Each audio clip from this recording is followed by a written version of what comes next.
সময় গড়ি নাই, সঞ্চলিত বছর দিন গণে নিও প্লিজ।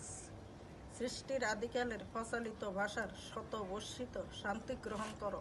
মনে হয় বড়ই সুখে আছো, আমি কিন্তু তেমনে নয়। কারণ যেমনেভাবে শান্তি পেতাম কে যেন তেমনি কোনো ব্যবস্থা করেনি। গত পাণ্ডুলিপি হয়তো গল্পান্তর হাতে কোনো উত্তর পাই না। তাই আজ অনুকতার বক্তব্য শেষ করার আগে আমি কয়টা প্রশ্নের উত্তর চাই। হয় উত্তর দিবা, নইলে পত্রবাহককে খুশি মতো বিদায় করবা। প্রশ্ন হলো এই, কেন আমি আর সাথী হারা হয় একাকি বসে বসে অনেক কিছু ভাবতে হয়? তার কারণ কি? কেন আমি তোমার স্নেহ মায়া মমতা হতে বঞ্চিত? আমি কি তোমাকে ভালোবাসিনি? কেন তুমি আমাকে ছেড়ে দূরে বিচরণ করছো? কী অন্যায় আমি করছিলাম? কোনোদিন নিজের মন গড়া মনোবাদী নিয়ে কি দাবিত হয়েছে? যাক, তাই নিয়ে মনে কোনো দুঃখ নেই।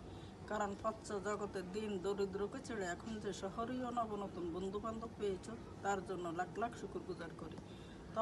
তবে ক্ষমা প্রার্থনা করো, এতদিন তোমাকে আমার আবদ্ধে বন্ধন রেখে তোমার উৎসের চেতনাটি দূর করে দিয়েছি, তার সাথে আরও রুদ্ধ করে দিয়েছি তোমার কর্মজীবনকে, তাই না? আমি জানতাম সিংহ যখন সিগ্রালের চক্রান্তে পড়ে রেহাই পায়, সে আর ভুলেও সে পথে পা বাড়ায় না। ঠিক তুমি তেমনিভাবে রেহাই পেয়েছ। প্লিজ ভুলে আর এই পথে পা বাড়াবা না, কারণ সিঁড়ি অতিক্রম করে উপরে উঠলেই মানুষ উন্নত মানের মানুষ খুঁজে নেয়।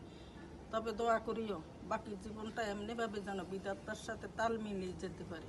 আমার মতো মানুষকে কেউ আপন বলে স্বীকার করতে চায় না। আমিও দোয়া করি শয়নে স্বপনে করুণ রোদনে তারা যেন সাথী হয়ে তোমার পাশেই থাকে। থাকবে না কেন? যে যেমনে চায় সে তেমনে পায়। যাক, এই ক্রোধনে আর কিছু লিখে তোমার মূল্যবান সময়টুকু নষ্ট করতে চাই না, এটি তোমার জানা ছিল যে